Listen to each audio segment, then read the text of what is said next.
Señor, esta mañana estamos agradecidos por estar aquí en tu presencia y por permitirnos exaltarte y expresar con nuestros labios nuestro amor por ti, Señor. Sabemos que estamos en tus manos y de tus manos nadie nos arrebatará.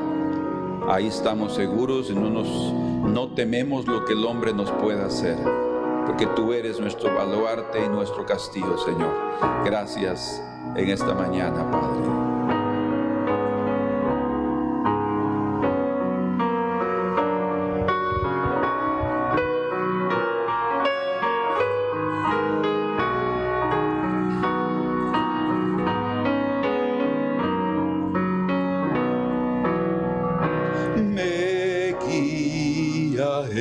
Con cuánto amor me guía siempre mi Señor. En todo tiempo puedo ver con cuánto amor me guía Él. Me guía Él, me guía.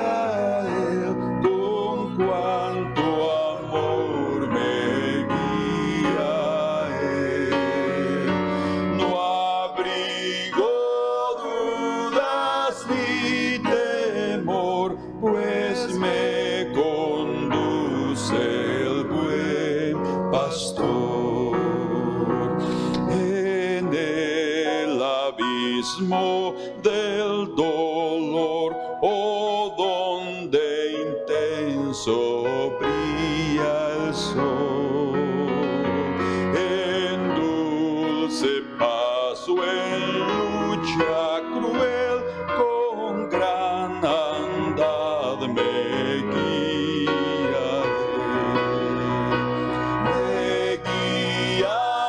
Él, me guía Él, con cuánto amor me guía Él.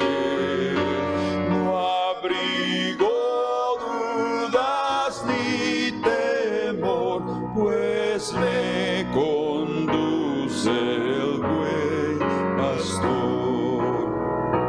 La mano quiero yo tomar de Cristo y nunca vacilar,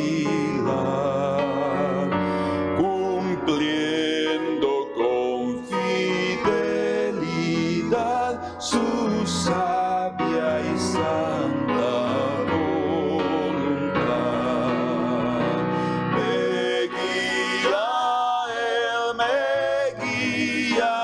Él, con cuánto amor me guía Él. No abrigo dudas ni temor, pues me conduce el buen pastor.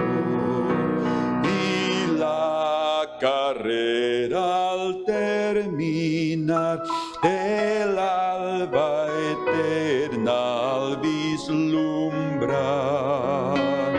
no habrá ni dudas ni temor, pues me guiará mi buen pastor.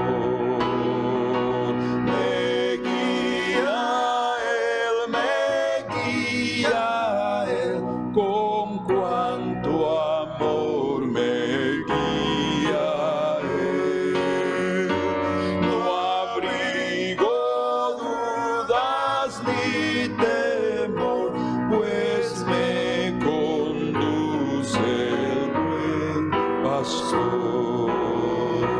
Y cuando se aproxime el fin y llegue el tiempo de partir, con mi Señor he de cruzar las vías aguas del Jordán.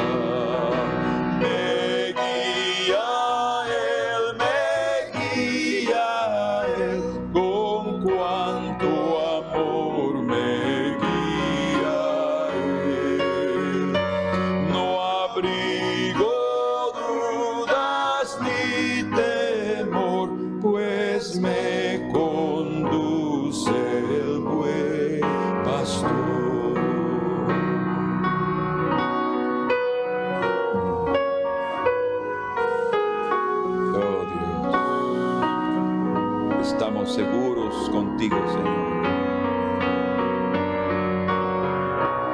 Oh, bendito sea tu nombre. Señor, que esta mañana, por tu preciosa palabra, tú puedas también animar nuestros corazones, darnos la seguridad de que el poder de tu mano es superior a cualquier mano que se levante, Señor.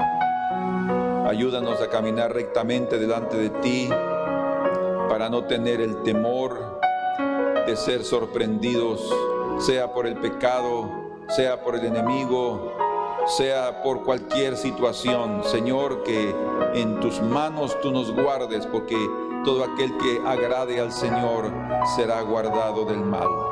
Gracias, Señor, en esta hora, y bendecimos tu nombre en Cristo Jesús. Amén. Amén. Pueden sentarse, hermanos, y vamos a meditar en esta mañana en la segunda parte de nuestro tema sobre en las manos de Dios. Vimos la primera parte como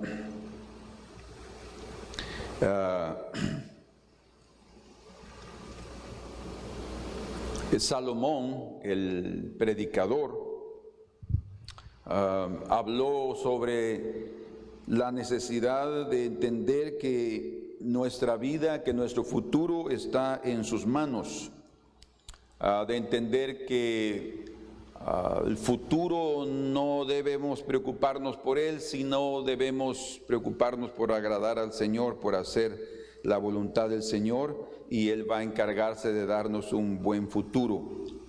Vimos también que a pesar de lo desconocido que es el futuro para nosotros, en parte podemos llegar a conocerlo por lo que estamos haciendo hoy, porque lo que sembramos, eso cosechamos. Entonces, nuestra vida puede ser una vida tranquila debido a que hoy estamos sembrando paz, semillas de concordia y de armonía con nuestros semejantes y también con otras personas. Lo que hacemos hoy con contiendas, con pleitos, con ira, con manifestaciones de rechazo, en fin, lo vamos a cosechar, y entonces podemos esperar también qué es lo que pueda venir, porque Dios no hace acepción de personas. Dios es un juez justo y Él sabe cómo tratar con cada uno de nosotros para que aprendamos en nuestro corazón. Pero tanto entonces los justos como los sabios están en las manos de Dios. Leímos en Eclesiastés capítulo 9 y versículo número 1. Entonces debemos descansar en Él, debemos de reposar en su presencia y principalmente confiar, porque Dios tiene el dominio de nuestras vidas en sus manos. Y cuando hablamos de la mano de Dios, estamos hablando de su poder, estamos hablando de su autoridad, estamos hablando de su salvación también, porque dice en el libro de Isaías 59, capítulo 59, que no se ha cortado el brazo de Jehová para salvar, pero dice que es el pecado nuestro el que ha hecho una separación entre Dios y nosotros, pero su brazo está extendido. Por eso también Jesucristo es comparado al brazo del Señor en Isaías 53:1. Dice, ¿a quién se ha manifestado el brazo de Jehová? El brazo del Señor es Cristo, que vino, y como Él mismo dice en Juan capítulo 10, vamos ahí juntos, Juan capítulo número 10.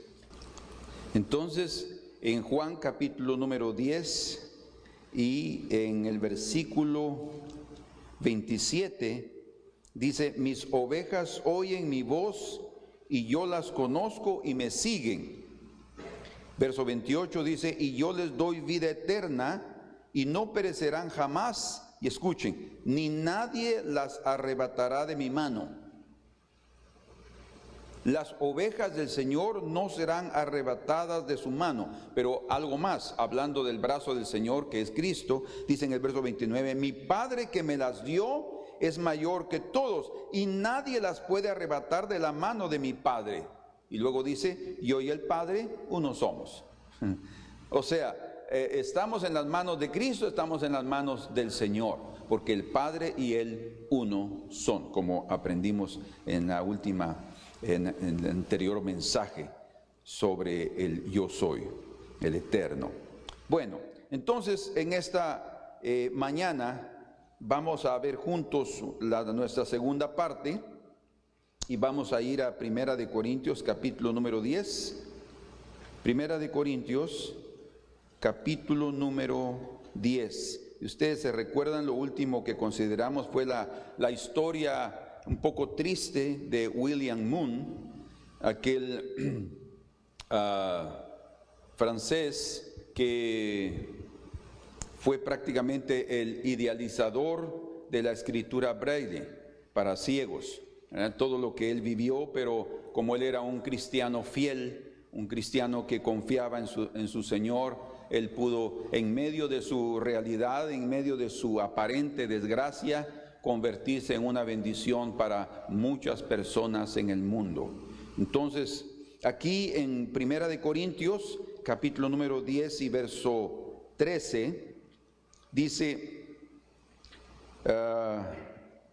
interesante el número 12, así que el que piensa estar firme, mire que no caiga. El que piensa estar firme, mire que no caiga. ¿Por qué? Porque van a venir momentos difíciles.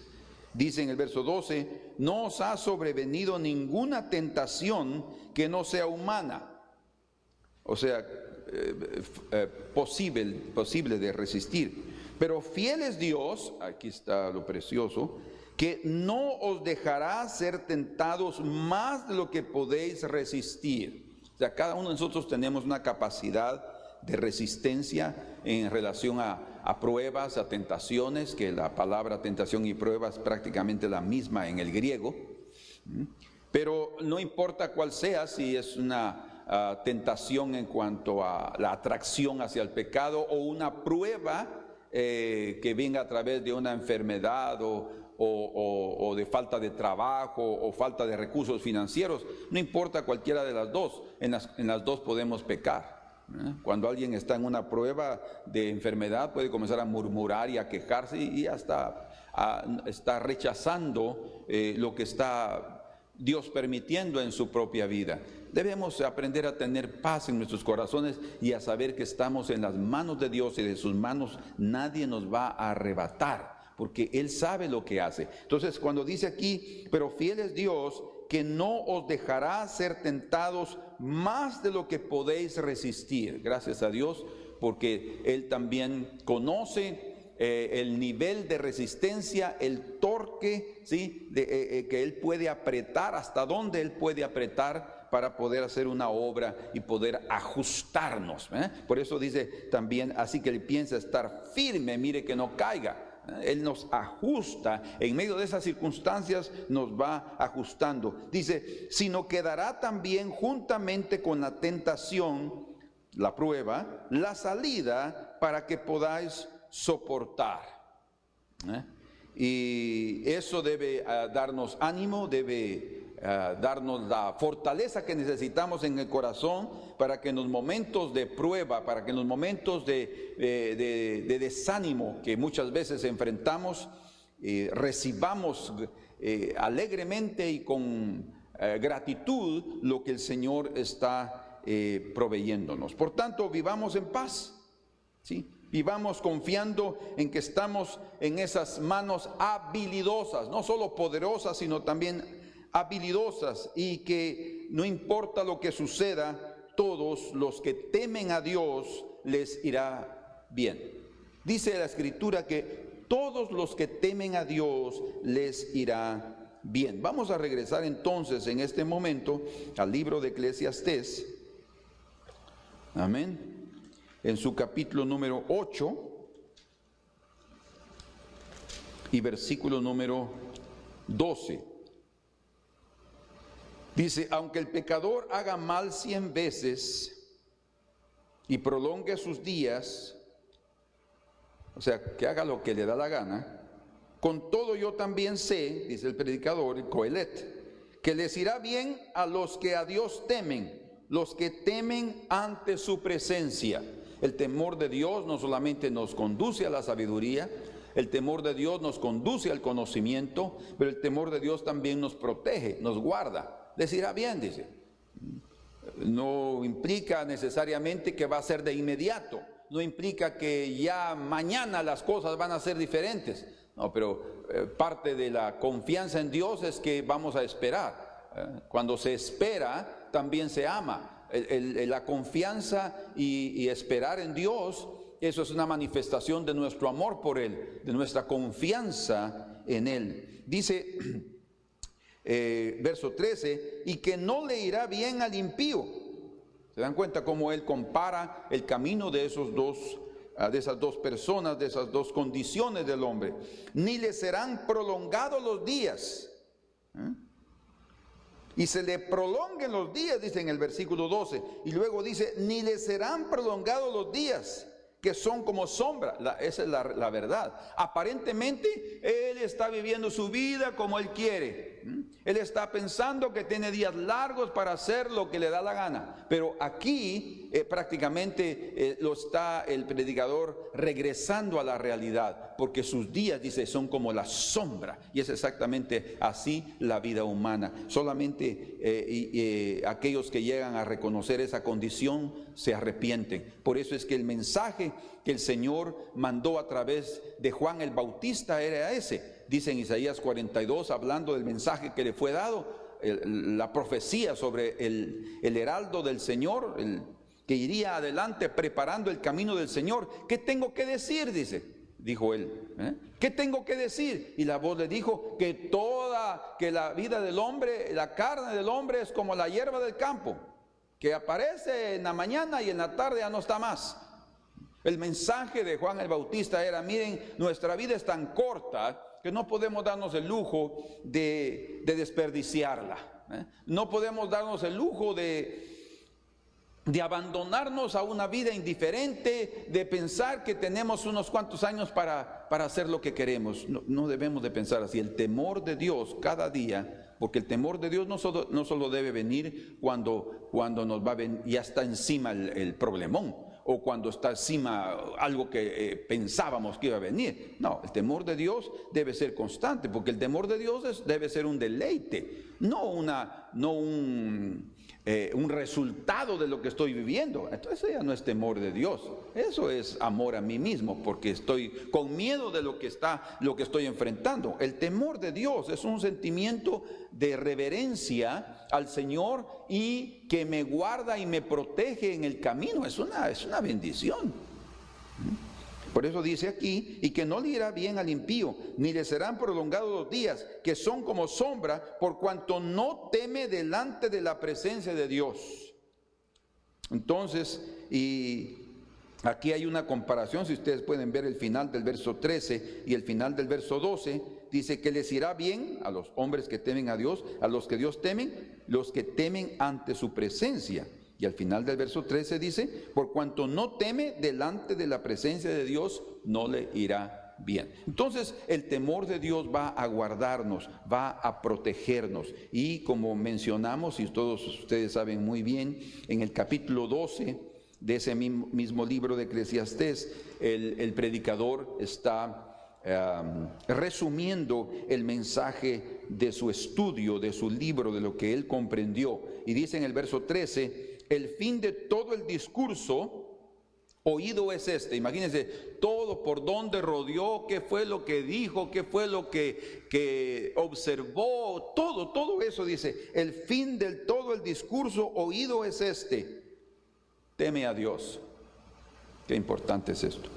Teme a Dios y guarda sus mandamientos, porque esto es el todo del hombre. Prácticamente su vida va a depender de su temor a Dios, viviendo todos los días.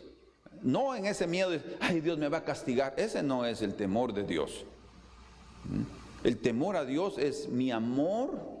Yo no quiero a Él, yo no quiero ofenderlo, yo no quiero fallarle, yo no quiero serle infiel. Y ese temor se convierte en un combustible diario para mantenerme agradándolo, ¿sí?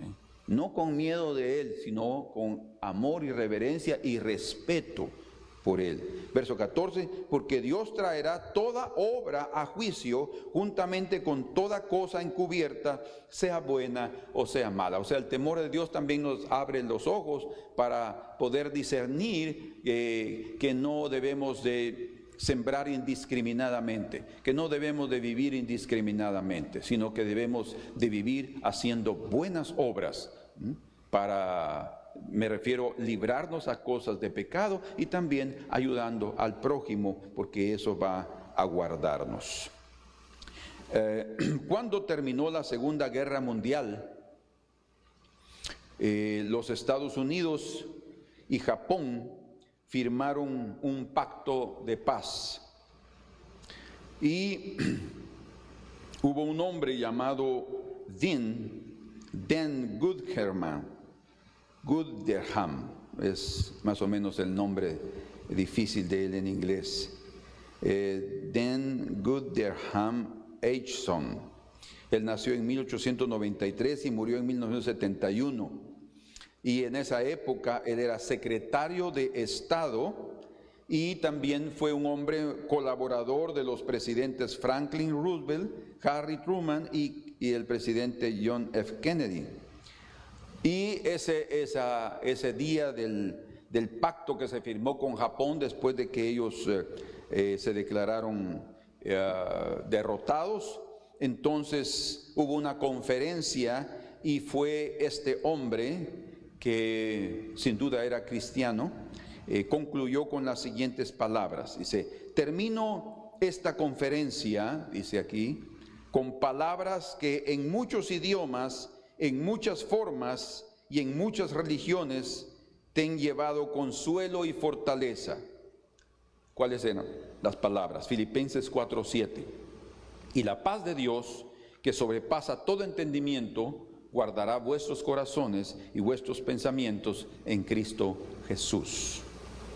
Y la paz de Dios, que sobrepasa todo entendimiento, dice, fíjense qué precioso, guardará vuestro corazón y vuestro pensamiento en Cristo Jesús. Por tanto, en medio de guerras, en medio de tribulación, en medio de cualquier circunstancia, la confianza en Dios nos dará paz, y la paz de Dios excede todo tipo de pensamiento, toda angustia, toda tribulación, ¿sí? Por eso es que cuando los discípulos estaban en aquel barco y aquella tormenta estaba en el mar de Galilea y Jesús durmiendo, ellos pensaron que no se estaba preocupando por ellos, que iba a permitir que ellos perecieran en esa tormenta, y no era eso. El mensaje que estaba siendo transmitido ahí es que a pesar de las tormentas, el Señor está en nuestro barco, y si Él está en nuestro barco, nosotros también debemos tener la misma actitud que Él tiene, de descanso y de reposo y de paz. Por tanto, nos conviene mantener la paz en nuestra mente. O mejor dicho, la paz de Dios siempre debe administrar o manejar nuestra mente, nuestros pensamientos. Y esa paz va a evitarnos que nosotros caigamos en un hoyo de desespero y en un hoyo de angustia. Por tanto, no permitamos, hermanos amados, que nuestros pensamientos nos hagan víctimas de lo desconocido. ¿Pero qué puede suceder? ¿Pero qué va a suceder? ¿Será que me van a echar? ¿Será que voy a perder esto? ¿Será que yo no puedo vivir en esa angustia? Porque lo único que voy a hacer es alterar mis niveles de colesterol, de triglicéridos, voy a elevar mi presión arterial, y cuando sienta estoy enfermo, ¿verdad? Ayer estaba platicando con una hermana y exactamente me contaba cómo es joven, tal vez unos 40 años. Usted dirá, no, ya no es joven. Bueno, depende de tu edad, pero para mí todavía es joven. 40 años o menos tal vez, y ya tuvo dos derrames cerebrales. En el primer derrame cerebral, ella quedó inválida, no podía ni mover las piernas, y dice que en el hospital el Señor la visitó y le dijo que iba a poder mover las piernas y le dijo lo que tenía que hacer. y ella lo hizo y a la semana ya estaba otra vez caminando. Impresionante. Y después otro derrame. Y yo le digo, pero ¿por qué 2 derrames tan joven? Y dice, pues sí, es que en esos días yo estaba muy preocupada. Tremendo, ¿no? Y hace poco, la semana pasada, tuvo un problema en el corazón. Se comenzó a sentir dolor aquí, como un aire metido aquí adentro, un dolor que se irradiaba para atrás, dice, y comenzó y vomitó y estaba teniendo un ataque cardíaco. Y otra vez, ¿y qué pasó? Es que estaba nerviosa. Entonces, queridos, nosotros tenemos que tener paz en nuestros corazones. No solo porque tenemos que confiar en el Señor por nuestro propio bien, por nuestro propio beneficio físico. Porque si no, cuando sentimos en los momentos de tensión, de nerviosismo, algunos comienzan aquí a sentir en la sien, ¿verdad? Como las venas comienzan a pasar porque la presión arterial, el corazón está en su pico lanzando la sangre y se siente aquí el dolor aquí en las sienes. Muchas personas sienten. Hasta el día de hoy yo doy gracias a Dios que no sufro de dolores de cabeza. Y recuerdo cuando mi papá estaba en el hospital, cuando yo tenía más o menos unos 18 años, había soltero. No, yo creo que ya estaba casado. Y el médico que estaba atendiendo a mi papá era un médico que venía de los Estados Unidos, que estaba haciendo prácticas ahí en el hospital de Roosevelt. Y entonces me dijo, ¿usted es su hijo? Sí, venga, me dijo. Me llamó y me comenzó a decir que yo también tuviera cuidado porque yo iba a padecer también de la presión arterial y que no debería de comer huevos y que no debía de comer sal y que no debería de comer pan y que...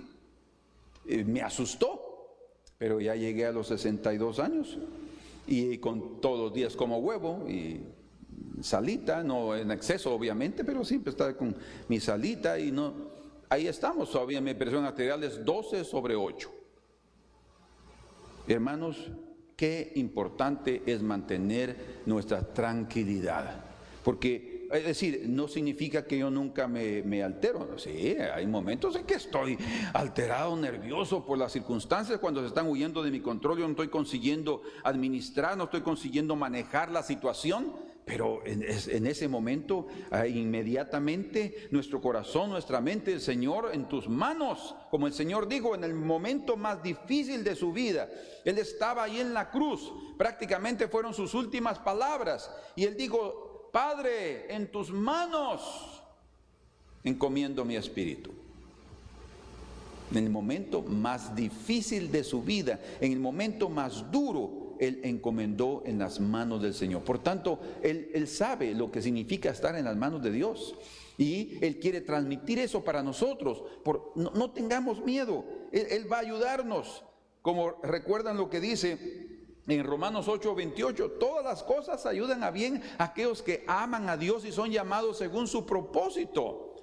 Entonces no importa qué es lo que vivamos. Y yo me he dado cuenta que muchos de los mensajes que predicamos a veces lo hacemos específicamente para poder ayudar a tantas ovejas que están en angustia, en tribulación, en momentos difíciles, y son mensajes de ánimo, de fortaleza, porque la gente necesita oír eso porque todo el tiempo viven. Por eso es que el Señor vino y cuando su mensaje... el contenido de su mensaje fue venir a dar alivio a los pobres, mensaje a los pobres, de libertad a los cautivos, porque hay tanta gente cautiva y cautiva de sus propios pensamientos. Por tanto, enfrentemos lo que venga, como dice en Eclesiastés 9:1, si es amor o si es odio lo que va a venir en más adelante, sepamos que nuestro Dios va a darnos la gran victoria. Yo me puedo imaginar, yo no sé si les conté esta parte de la biografía de William Moon, el hombre que quedó ciego. Antes de que se quedara ciego totalmente, él estaba para casarse y su novia no quiso más estar con él. Debido a eso, él dijo que no quería llevar esa vida y esa carga. Creo yo que ella perdió una gran oportunidad y rechazó a un hombre ilustre en esta tierra, a un hombre que ayudaría a muchas personas, pero ella pensó que iba a arruinar su propia vida. Hermanos, Dios tiene algo precioso para nosotros. Quiero que vean conmigo en el libro de los Salmos, capítulo 31.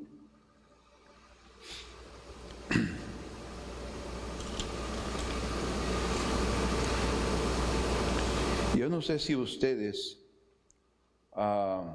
habían oído, es muy probable, sobre las 7 palabras de Jesús en la cruz. Bueno, yo no las llamaría las 7 palabras porque Él no dijo consumado, Espíritu, Padre. Son las 7 frases. Yo no sé por qué le llaman las 7 palabras, pero son las 7 frases que el Señor habló estando en la cruz. Él habló 3 frases, desde las 9 de la mañana hasta el mediodía habló 3 frases. Después del mediodía para las 3 de la tarde hubieron tinieblas y Él no habló nada. Y después de las tinieblas, antes de morir, Él habló otras 4 frases. Se las voy a decir rápidamente porque aquí es la última frase está exactamente aquí en este salmo, que es el que vamos a leer, el Salmo 31. La primera frase dice: Padre, perdónalos porque no saben lo que están haciendo. Lucas 23, 34. Padre, perdónalos. Está en la cruz. Imagínense ustedes, en aquel momento tan difícil, bien podría permitir que su corazón se llenara de amargura, que sus propias criaturas lo crucificaron. Pero Él no está con amargura, ni con rencor, ni con un sentimiento contrario a lo que estas personas ahí abajo, si tú eres el Hijo de Dios, desciende y creeremos en ti. Él está diciendo: Padre, perdónalos porque no saben lo que están haciendo. O sea, su primera frase fue un pedido de perdón para sus criaturas, a pesar de que las criaturas lo estaban crucificando. La segunda frase es Lucas 23, 43. De cierto te digo, le dice al ladrón que se arrepintió, hoy estarás conmigo en el paraíso. La segunda frase es una palabra de esperanza para un perdido. Qué tremendo. Él está ahí en la cruz y Él perdonando a sus verdugos y dándole esperanza a un hombre arrepentido para estar con Él en el paraíso. No en su reino, como Él le dijo: acuérdate a mí cuando vengas en tu reino, hoy estarás conmigo en el paraíso. Él estaba proveyendo salvación. La tercera encontramos en en Juan 19, 27, donde el Señor está preocupado por su madre y dice: mujer, he ahí tu hijo. Y le dice a Juan: hijo, he ahí tu madre. Otra vez una preocupación por los suyos. Él no estaba pensando en sí mismo. Increíble. Después de eso hubieron 3 horas de tinieblas y Él pasó en silencio y fue terrible lo que pasó, porque ahí es también el terremoto y el centurión declarando que realmente era el Hijo de Dios. Después, en Marcos 15, 34, leemos la 4ª frase donde dice: Dios mío, ¿por qué me has desamparado? Ahí están las tinieblas y se puede ver que era una revelación, como él mismo dijo, ha llegado la hora del poder de las tinieblas, dice. Es el propio Satanás cuando él fue antes de ser prendido en el Getsemaní, de ser arrestado. Ha llegado el poder de las tinieblas, y esas tinieblas naturales no eran únicamente naturales, estaba el mundo espiritual del abismo y del mal queriendo manifestarse para destruir al Hijo de Dios, y él se sentía solo. Ahí está, él se sentía solo y dice: Dios mío, ¿por qué me has desamparado? Pero a pesar de ese sentir solo, vamos a ver cuáles son las otras frases que él expresa. La quinta la encontramos en Juan 19:28, cuando él dice, tengo sed, y era para cumplir las escrituras, como sabemos. Y la sexta en Juan 19:30, cuando él dice, consumado es, después de haber después que le dieron de beber, él dice, consumado es. Entonces él está hablando de que la obra fue terminada, a pesar él estar dando a conocer, revelando que era una obra que él tenía que efectuar. Por eso él dice, ¿por qué me has desamparado? Porque el Señor se separó, el Padre se separó de él para él llevar sobre sí la carga de todos nosotros. Y cuando él siente todo ese pecado, que comenzó a sentirlo desde el Getsemaní, entonces él dice, consumado es. O sea, la obra se ha completado, la obra se ha perfeccionado. Señor, lo que me enviaste a hacer, yo lo he hecho. Y la última frase está en Lucas 23:46. La primera comienza con Padre, perdónalos, y ahora termina con Padre también. Dice, Padre, en tus manos encomiendo mi espíritu. Así terminan las 7 frases, o como algunos llaman las 7 palabras, pero son 7 frases del Señor en la cruz. Y aquí ya regresando al Salmo 31, exactamente dice en el verso 5, en tu mano encomiendo mi espíritu. Este es un salmo de David, y si ustedes pueden ver el título, es interesante que diga declaración de confianza. Declaración de confianza. Verso 1, en ti, oh Jehová, he confiado, no sea yo confundido jamás. Líbrame en tu justicia.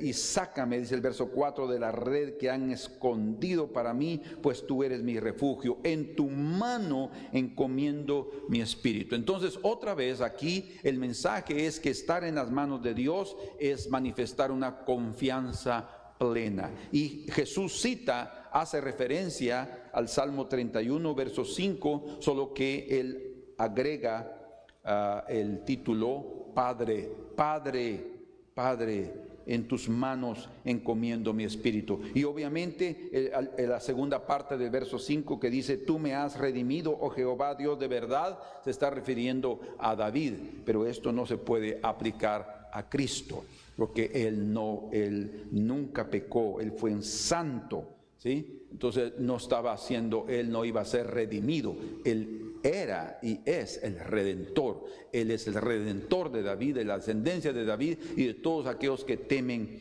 al Señor. Entonces,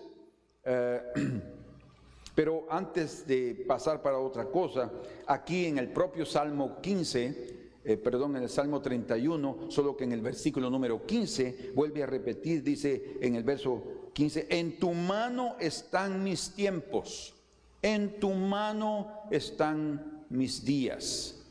Lo que está diciendo con eso es, el curso de mi vida, mi destino está en tus manos, Señor. Es exactamente lo que leímos en Eclesiastés capítulo 9, verso 1. Debemos entender que la vida, el destino tanto del justo como del sabio está en las manos de Dios. Y el salmista David aquí está diciendo eso. En tu mano están mis tiempos.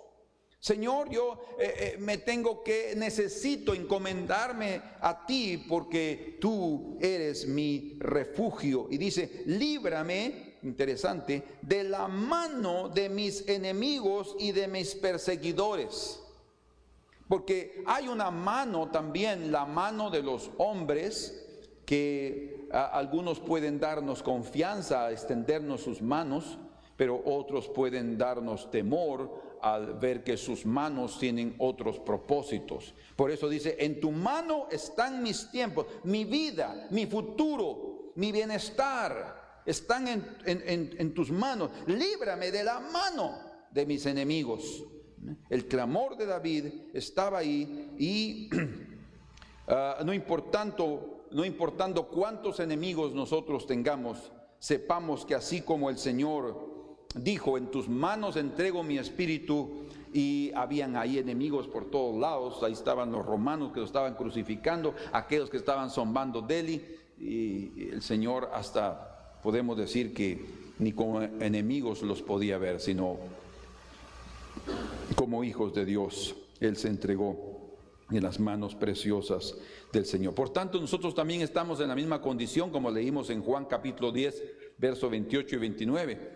Estamos en la misma condición. Él nos dijo que estamos, si somos sus ovejas, estamos en las manos del Señor, y de sus manos nadie nos arrebatará. Por eso es que cuando estemos en momentos difíciles podemos decir: Padre, en tus manos están mis tiempos. En tus manos están mis tiempos. O sea, en tu mano está mi vida, mi futuro, Señor. Quiero ver con ustedes, en relación a este punto, lo que quedó registrado en el libro de Génesis, capítulo 31 y versículo número 29. Fíjense, por favor.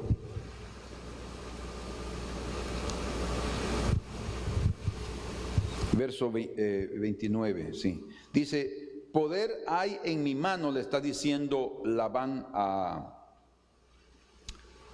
Jacob. Dice: poder hay en mi mano para haceros mal, mas el Dios de tu padre me habló anoche diciendo: guárdate que no hables a Jacob descomedidamente. Fíjense ustedes cómo es que Labán se atrevió a decirle: poder hay en mi mano, ¿sí?, para hacerte mal. Y su yerno, su yerno, y ahí sus hijas y sus nietos, pero él está con intenciones de hacerle daño. Pero bien dice en el verso 24, cuando ya lo alcanzó, dice en el verso 24: y vino Dios a Labán arameo en sueños aquella noche, y le dijo: guárdate que no hables a Jacob descomedidamente. Cuidado con pasarte de la mano. Alcanzó pues Labán a Jacob, y éste había fijado su tienda en el monte, y Labán acampó con sus parientes en el monte de Galaad. Entonces, de acuerdo a esa experiencia que Labán tuvo en el sueño con el Dios de Abraham, de Isaac y de Jacob, entonces ahora le dice: hay poder en mi mano. Todavía se atrevió a decirlo: pero Dios me habló que yo no te debo hablar descomedidamente, así es que dime por qué me has robado mis dioses. Y ahí viene aquella cuestión. Pero hermanos, ¿por qué menciono esto? Porque el hombre no puede hacernos daño. Puede tener la intención de hacerlo, puede tener el deseo de hacerlo, puede tener hasta, digámoslo así, un ejército detrás de él, como aconteció con Esaú cuando llegó con 400 hombres. Jacob se angustió. ¿Por qué? Porque era una revelación, no de una bienvenida que solo con unos cuantos amigos de él, sino con 400 hombres. Entonces, pero el Señor tampoco no se lo permitió. Por eso es que él tuvo un encuentro con su Dios en Peniel y le dijo: Señor, líbrame de la mano de mi hermano, porque lo temo. Todavía estaba él con miedo, era obvio, pero el Señor lo guardó. Tanto es así que tocó el corazón de Esaú y se abrazaron y lloraron. En lugar de llegar a hacerle daño, a pesar de que según las Escrituras Esaú guardó amargura eterna, nunca perdonó a Jacob. En aquel momento lloró, y porque Dios lo tocó para que no le hiciera ningún daño a Jacob. Dios nos guarda, aún de los momentos más difíciles. Dios es el que nos protege. Dice la Escritura aquí mismo en Génesis capítulo 49, hablando de José. Aquí está en el 49 la profecía de Jacob acerca de sus hijos, y en el versículo número 22 comienza a hablar de José y dice: rama fructífera es José, rama fructífera junto a una fuente, cuyos vástagos se extienden sobre el muro. Es el Señor, la fuente de aguas de José. Le causaron amargura, escuchen, le asaetearon y le aborrecieron los arqueros, sus hermanos. Los arqueros, sus hermanos. Le causaron amargura, le asaetearon y le aborrecieron. Ahora, escuchen, a pesar de lo que vivió José, todos nosotros sabemos, no voy a repetir la historia, fue triste, fue difícil, fue de muerte. Solo el Señor lo guardó, realmente. Y dice aquí en el verso 24, mas su arco se mantuvo poderoso. Habían arqueros, él también era un arquero, pero su arco se mantuvo poderoso. Escuchen, y los brazos de sus manos se fortalecieron por las manos del fuerte de Jacob. ¿Por qué permaneció firme José? ¿Por qué fue fuerte su arco? ¿Por qué se mantuvo firme? Porque las manos del fuerte de Jacob estaban en las manos de José, fortaleciéndolo. Así es que cuando sientas que flechas están llegando a tu vida, debes saber que tu arco va a estar firme y que el Señor está también con sus manos sosteniéndote y no vas a estar ahí temblando de miedo, sino con un arco firme, sabiendo que no es tu fuerza. Porque realmente lo que está diciendo aquí no era la fuerza de José, era la fuerza del Dios de José, del fuerte de Jacob. Qué precioso. Mas su arco se mantuvo poderoso y los brazos de sus manos se fortalecieron por las manos del fuerte de Jacob, por el nombre del pastor, la roca de Israel. Así es que Dios les dé a cada uno de ustedes esa fortaleza que necesitan todos los días, esa paz, esa tranquilidad, porque en las manos del Señor estamos bien seguros. Ahora, un último aspecto que quiero tocar con ustedes es el hecho de que una de las claves para mantenernos en las manos de Dios, porque el Señor nos asegura, de sus manos nadie nos arrebatará, pero si tenemos alguna cuestión que no estamos haciéndola bien, podemos estar tratando de inconscientemente salirnos de la mano de Dios, salirnos del radio, de la circunferencia de su protección. Antes de ver otro pasaje, que lo que vamos a ver en Eclesiastés, ya que estamos en Génesis, vamos rápidamente al libro de Éxodo, ahí cerquita. En el capítulo 21, lean este pasaje, es increíble, porque aquí el Señor revela que sí, el Señor puede entregar a alguien en las manos de otro. Éxodo 21, en el verso 12 dice: el que hiriere a alguno haciéndole así morir, él morirá. O sea, el que mata va a morir, la pena de muerte. Dice en el verso 13: mas el que no pretendía herirlo, o sea, está diciendo aquí, pero el que no tenía intenciones perversas, malvadas, no tenía malos propósitos, no, fue un accidente, digámoslo así. Dice, mas el que no pretendía herirlo, sino que Dios lo puso en sus manos, entonces yo te señalaré el lugar al cual ha de huir. Cuando era un accidente, cuando es un accidente, la persona que, digámoslo así, provocó la muerte de alguien más, podrá huir a la ciudad de refugio, o sea, ser guardado, porque él no tenía la intención. Los famosos homicidios doloso y homicidio culposo. Entonces, cuando hay realmente la intención, él va a ser culpable. Pero si no había intención, sí va a tener que pagar sus consecuencias, es obvio. Pero dice aquí, esto es lo tremendo, que Dios lo entregó en sus manos. Dios, nuestra vida depende del Señor. Nosotros no estamos independientes, depende directamente del Señor. Pero ¿cómo es eso que Él puede entregar en las manos de alguien más? ¿Qué es lo que está pasando? ¿Por qué alguien puede ser entregado? Va caminando por ahí y hay una persona ahí trabajando, cortando un árbol con una hacha, uno de los ejemplos, y el hacha se le zafó.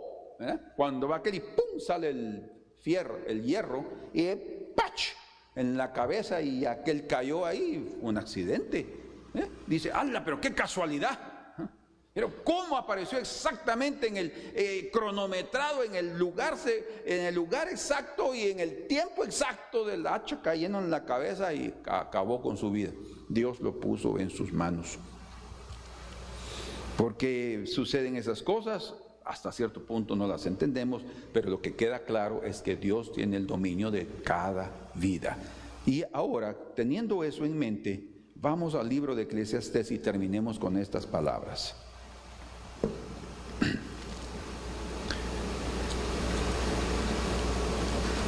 Eclesiastés capítulo número 7.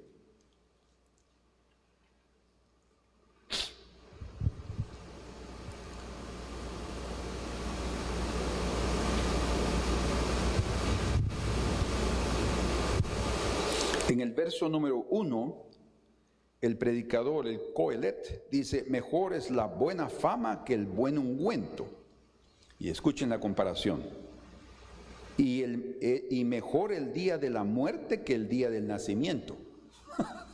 Mejor el día de la muerte que el día del nacimiento. Ahí está hablando de que nuestra salida de esta tierra es mejor que el día que nacimos. Tal vez por el mismo pensamiento de Salomón, de que en esta tierra bajo el sol es vanidad de vanidades. Pero también desde el punto de vista de un cristiano, el día de su muerte es entrar ya a la presencia completa del Señor y disfrutar de su belleza. Pero aquí en el versículo número 26, Él muestra otro asunto en relación a la muerte. Vean ustedes aquí, verso 26. Y dice: y he hallado más amarga que la muerte. El día de la muerte parece mejor que el día del nacimiento, pero he hallado algo más amarga que la muerte. Es un momento amargo, sí, porque nacer y comienzan las amarguras, y la muerte es la salida, es el escape, es en ese sentido. Y luego dice: y he hallado más amarga que la muerte a la mujer adúltera, fornicaria, cuyo corazón es lazos y redes, y sus manos ligaduras. Qué increíble, ¿no? Como ustedes pueden leerlo en Proverbios capítulos 6 y 7, hablando de la mujer adúltera. Dice que con sus palabras convence a aquel joven incauto, ingenuo, que él cae y su alma es como un bocado de pan, dice, que es comido casi por inmediato por aquella fiera. Y dice: he hallado más amarga que la muerte a la mujer cuyo corazón es lazos y redes y sus manos ligaduras. Ahora, escuchen qué precioso esto y qué poderoso. El que agrada a Dios escapará de ella. El que agrada a Dios escapará de ella. Creo que se refiere a la mujer, pero también a la muerte espiritual que provoca el pecado. Dice: el que agrada a Dios escapará de ella, mas el pecador quedará en ella preso. Aquí nos está dando una revelación de cómo podemos ser librados de caer en pecado, de caer en las manos.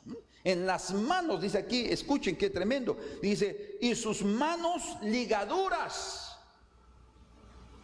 Sí, cuando vimos Éxodo 21, dice que el Señor puede entregar en las manos de alguien más, no un accidente físico, hasta una cuestión de pecado va a ser entregado, no porque Dios quiera, no porque Dios determine que así Él lo deseó, de ninguna manera. Dice la Escritura en el libro de Jeremías y Lamentaciones que Él no lo hace de ese propósito, hasta para cuando disciplina al hombre, ni siquiera lo hace de agrado, dice.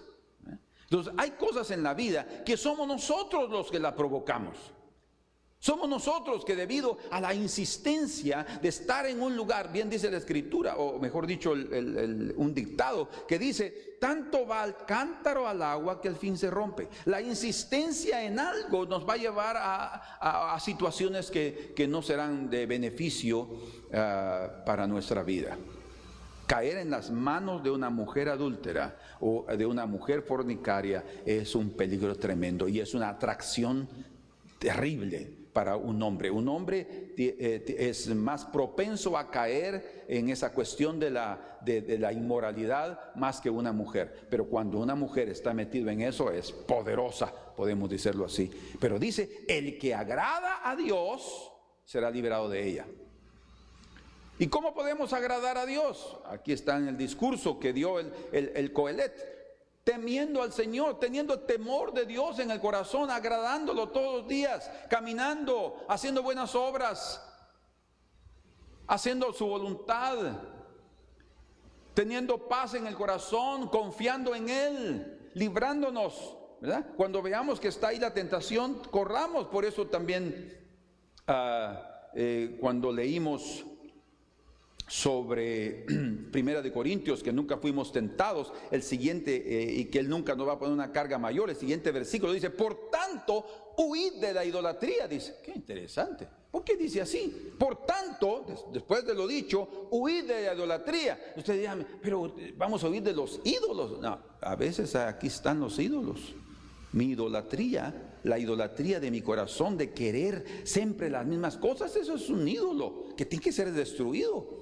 Entonces eso va a ayudarme a mantenerme en las manos del Señor, protegido y guardado. Dice, el que agrada a Dios, agrademos al Señor. Y por eso dice el Señor Jesucristo, hablando de sí mismo, Él dice, y el Señor siempre está conmigo, dice, el Padre siempre está conmigo. Y escuchen la condición, porque yo hago siempre lo que a Él le agrada. Increíble. Yo hago siempre lo que a Él le agrada. Hagamos lo que a Él le agrada y seremos guardados.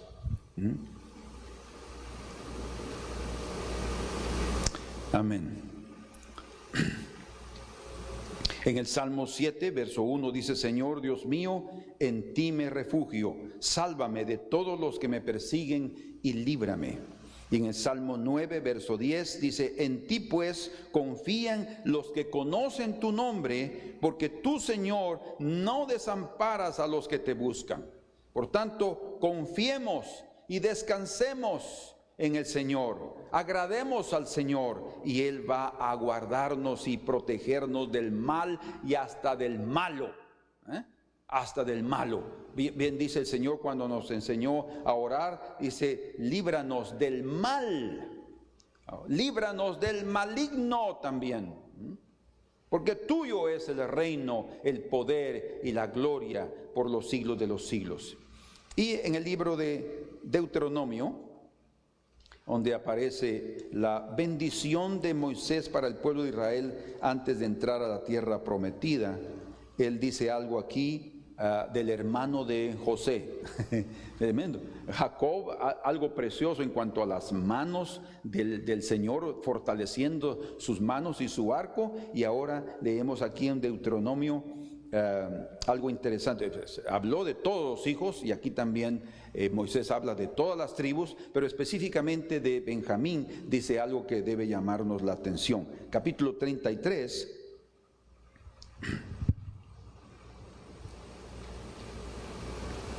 verso 12, dice, a Benjamín dijo, el amado de Jehová habitará confiado cerca de él. Qué precioso.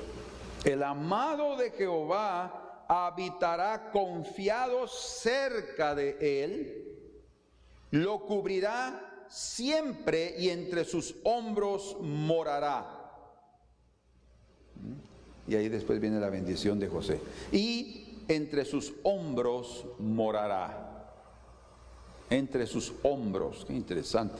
Está hablando de la protección de las alas del Altísimo. Por tanto, tomemos nosotros también esta palabra preciosa para Benjamín y seamos nosotros de los amados del Señor que confían en Él y se acercan, que se aproximan al Señor y estarán ahí en sus brazos y en su protección siempre. Dios lo pueda permitir para cada uno de ustedes y concederles el privilegio de ser fieles al Señor, de confiar en su presencia, de mantenerse firmes y que el Señor pueda bendecirlo siempre y que nosotros podamos agradarlo. Gracias te damos, Señor, en esta mañana por el privilegio que hemos tenido de meditar en la palabra del Señor y por terminar este otro tema, Señor, sobre estar en las manos de Dios. En tus manos estamos seguros, en tus manos está el poder, en tus manos está la gloria, en tus manos está la luz, el entendimiento, la sabiduría y la paz que todos necesitamos. Señor, muchas gracias. Por favor, bendice a tu pueblo, bendice a tus hijos y a tus hijas, Señor, que están siempre esforzándose para estar en tus caminos, para oír el consejo de tu palabra y para ponerlo por obra, Señor. En el nombre de Jesús te lo suplicamos y te agradecemos por tu infinita misericordia. Amén.